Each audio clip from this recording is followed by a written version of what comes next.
Aujourd'hui, je vais m'intéresser au problème suivant. J'ai 3 points qui sont donnés dans le plan et je veux trouver le 4e point tel que le quadrilatère ABCD soit un parallélogramme. Je peux déjà essayer de le construire à la main, c'est ce que j'ai fait au début. Je sais que ABCD est un parallélogramme, donc les vecteurs opposés vont être égaux. Par exemple, le vecteur AB va être égal au vecteur DC. Pour reproduire ces vecteurs, je peux utiliser le quadrillage. Le vecteur AB, si je regarde bien, on se déplace de 2 sur l'axe des abscisses et de 4 sur l'axe des Y. Donc pour reproduire le point D, je vais faire exactement pareil, mais dans l'autre sens. Je vais me déplacer de 4 vers le bas en partant de C et de 2 vers la gauche pour arriver au point D. Ça, c'est une construction. Donc ça ne prouve pas exactement les coordonnées du point D. Il va falloir les trouver par le calcul. Je commence donc par appliquer la formule des coordonnées d'un vecteur. Coordonnées d'un vecteur, xb moins xa, yb moins yk. Je remplace les coordonnées du point B. 4 et 5. 4 et 5. Moins, je remplace les coordonnées du point A. 2 et 1. 2 et 1. J'arrive comme coordonnées pour le vecteur AB, 2 et 4. Je peux d'ailleurs vérifier sur le graphique que c'est cohérent.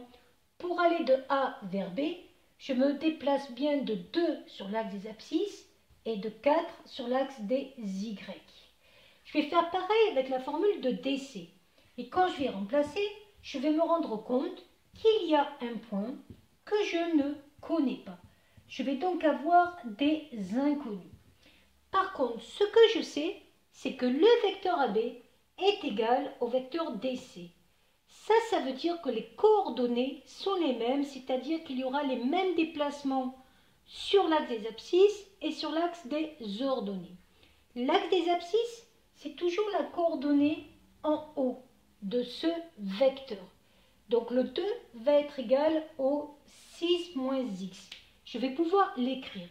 2 égale 6 moins x. Pour résoudre cette équation, le mieux c'est de faire passer le moins x de ce côté-là et le 2 de ce côté-là. J'arrive donc à x égale 6 moins 2. J'ai changé les signes. X égale 4. Je vais faire pareil pour la coordonnée y. Ici, j'ai 4 qui doit être égal à 4 moins y. C'est ce que je vais écrire. 4 égale 4 moins y.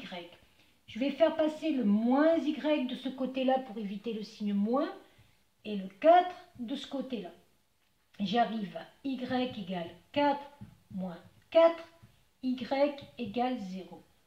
Je constate que les coordonnées sont bien 4, 0, 4 sur l'axe des abscisses, 0 sur l'axe des ordonnées. Voilà!